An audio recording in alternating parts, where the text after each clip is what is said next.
Marlène, comment avez-vous su déjà qu'il y avait un problème? Comment vous avez détecté une anomalie chez vous? Quels ont été les symptômes qui vous ont alerté déjà au départ? Alors, c'est pas tant que j'ai détecté le problème, mais un matin, en tout cas, je me suis réveillée avec des troubles du langage.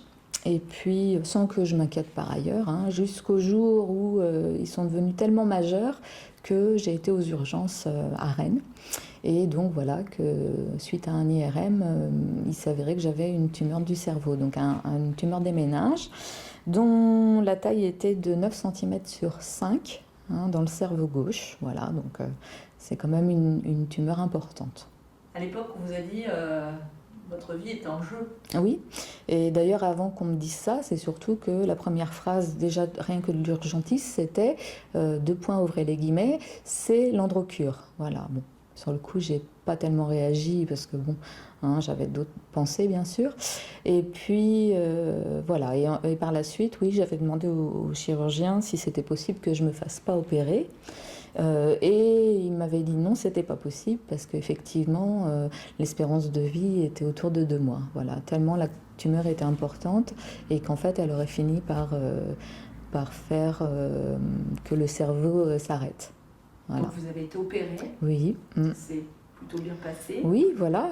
Après, bon, en général, les neurochir sont très compétents, heureusement pour nous. et du coup, après, ce qui était plus compliqué, c'est les séquelles.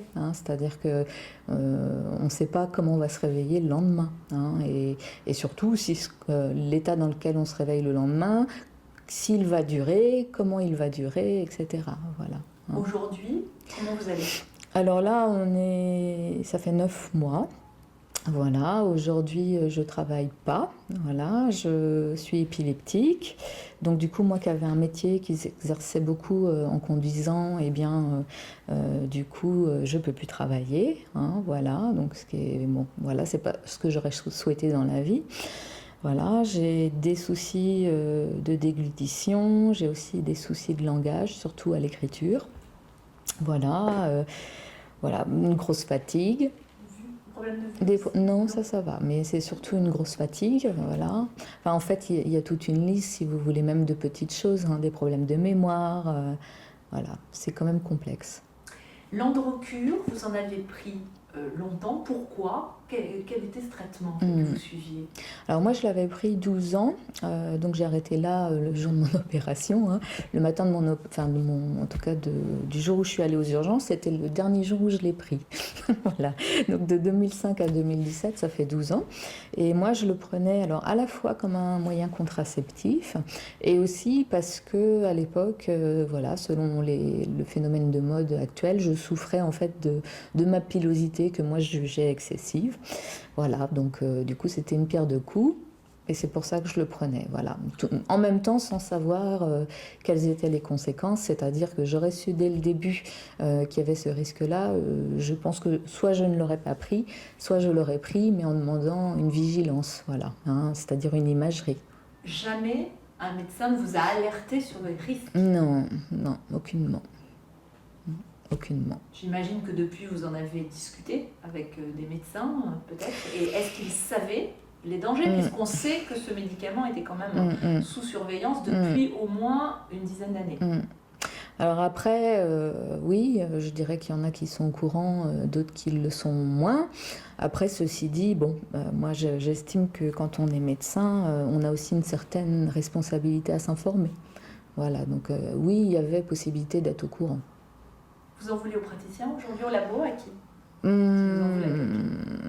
Alors, je sais pas, c'est pas nominatif parce que du coup, voilà, je pense que les médicaments sont malgré tout utiles. Voilà. Après, je pense que pour l'androcure, l'utilité n'était pas celle-là. Voilà, je pense que l'androcure, maintenant, je peux me dire, voilà, c'est vrai qu'il n'aurait pas dû être prescrit à tant de femmes et d'hommes.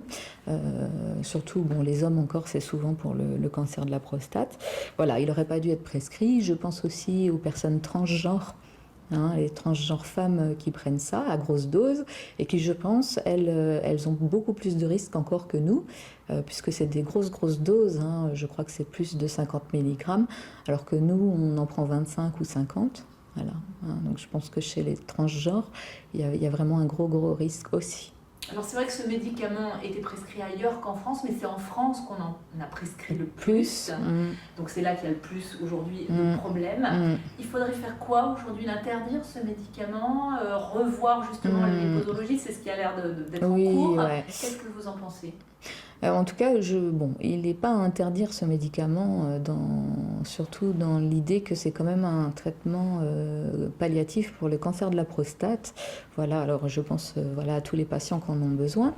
Après, pour l'hirsutisme réel, effectivement, il faut continuer à le prescrire, mais il y a hirsutisme et pilosité. C'est-à-dire que la pilosité, même excessive, c'est pas de l'hirsutisme. Voilà. Après, il a été prescrit pour d'autres problèmes, comme l'acné, comme l'endométriose, il n'aurait jamais dû l'être. Oui, voilà. Donc l'idée, ce serait d'arriver, oui, effectivement, à ça, que ce ne soit pas prescrit hors AMM. Donc depuis, vous avez monté une page Facebook, vous avez essayé de fédérer un petit peu les malades, les personnes qui ont des problèmes avec ce médicament. C'est quoi le constat aujourd'hui? C'est que vous recevez de plus en plus de demandes d'adhésion. On a beaucoup de victimes, on a aussi des gens qui veulent des informations. Parce que c'est un peu la panique à bord. Notamment, il y a beaucoup de femmes qui prennent contact avec nous, qui ont un peu déjà les effets de ce qu'on alerte à propos de la tumeur du cerveau, c'est-à-dire des vertiges, des exophthalmies, c'est-à-dire l'œil qui sort un petit peu de l'orbite. Voilà, alors nous, on n'est pas là pour donner des conseils, mais par contre, on leur dit, c'est pas nous qui allons vous renseigner, il faut surtout que vous preniez attache avec le médecin, pour vérifier. Donc voilà, mais on a beaucoup de victimes. À chaque fois qu'un article dans la presse sort, nous on a une recrudescence derrière de demandes d'adhésion. Voilà. Donc là aujourd'hui sur le groupe on est 280 à peu près. Et toutes ne sont pas victimes, mais on est au moins 75% de victimes ou de proches de victimes. Sur le nombre de personnes qui ont pris ce médicament depuis qu'il a été mis sur le marché, d'ailleurs c'est quand ça date de mise sur le marché? Je crois que c'est les années 80. Donc là en fait si vous voulez, on est en 2018, donc on arrive aussi à l'apogée des complications, puisque du coup on arrive à une période où certaines femmes l'ont pris depuis, il y en a une dans le groupe, elle l'a pris depuis 28 ans. Voilà, donc en fait, on est à l'apogée du phénomène. Et on a une idée du nombre de personnes qui, ayant pris ce médicament, souffrent aujourd'hui de méningiome, de tumeurs, de problèmes? Alors, on parle en tout cas pour les méningiomes d'un risque à peu près d'1 pour 1000. Voilà, c'est ce que j'ai entendu sans avoir pu lire les enquêtes. Mais on parle de 1 pour 1000, ce qui est quand même pas anodin. Et ce qui pourrait évoluer aussi, comme vous dites, parce qu'on est à l'apogée aujourd'hui aussi d'un phénomène, oui. Oui, j'espère pas, ceci dit, parce que ce serait juste dramatique.